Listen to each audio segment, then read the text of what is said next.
I came to my senses, not because of the pain, but because of a noise in my head. I tried to drown it out with other thoughts. How far had I fallen? How many levels? I was still alive. My leg was busted. They'd left me to die here. There was a little light from the torch in my helmet, even with the lens cracked. I dragged myself from the bottom of the elevator shaft into the tunnel.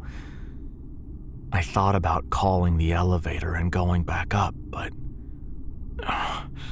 the noise in my head. I swear, someone was calling to me. I told them I couldn't come. I was broken. Stupid broken Hodge who always followed the rules, and look where that got him. Here, dying at the bottom of a mine on a hellhole of a planet because he was following his orders. I stood by while Leyland got killed because I was following orders. I spoke out against Lucas Collins because of orders. My whole life, orders, orders, orders. Everything built on those. Everything I knew, trusted, and understood. And where had that got me? Where? All I knew now was that noise. I didn't even feel my leg as I dragged myself along the rough rock of the tunnel. I ignored my scanner beeping. Ignored it telling me that there was a large anomalous life sign ahead. It didn't matter. Nothing did anymore. The tunnel suddenly broke off into jagged edges overlooking a large space. It must have been the cave. The noise beckoned me to pull myself to the edge. It wanted to see me. Okay, I told it, as I pulled my mangled body to the edge with all the willpower I had left. The light from my torch only illuminated a small portion of flesh. It was organic and alive, and what it fully looked like I couldn't tell. It was the largest living thing I'd ever been near in my life. I knew it wasn't just looking at me. It was looking into me. I began to scream as agony shot through my brain. A tendril wrapped itself around me and lifted me so I was standing.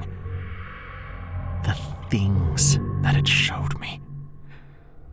I cried, but I cried with joy. I had been right. It didn't matter. Nothing did. Orders were a fallacy.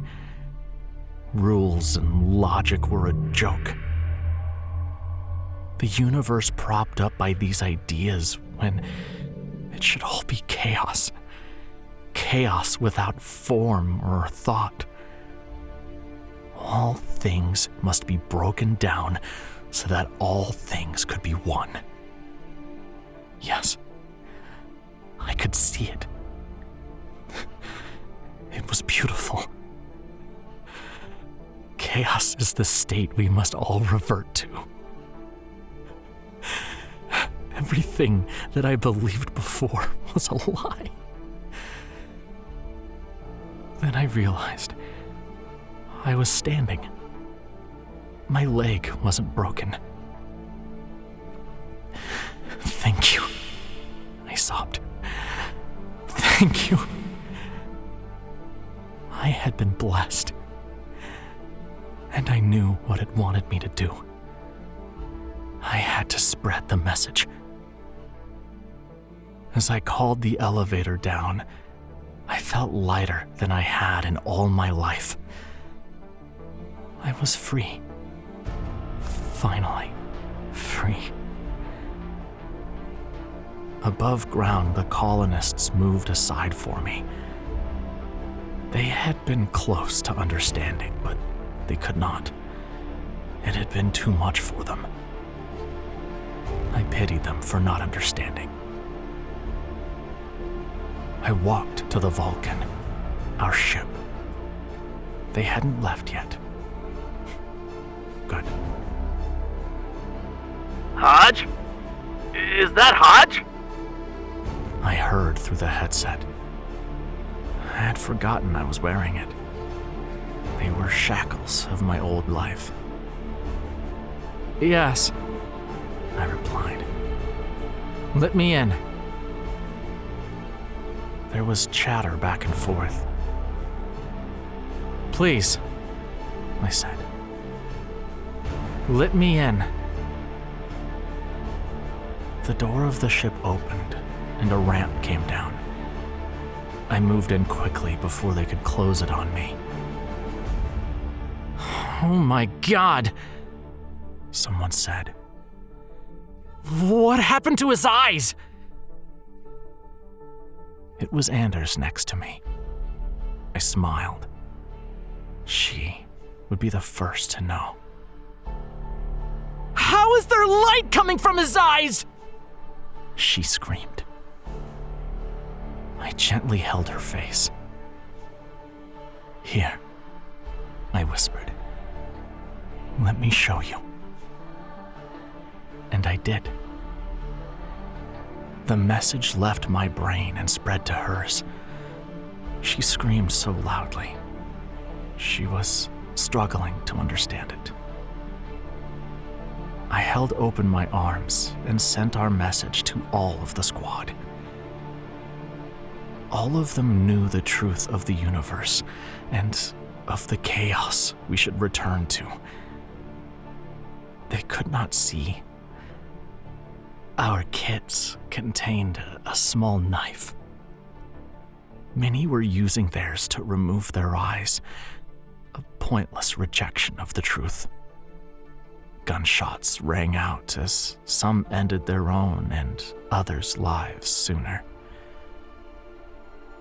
Monroe was the last. I stepped over the bodies to reach her.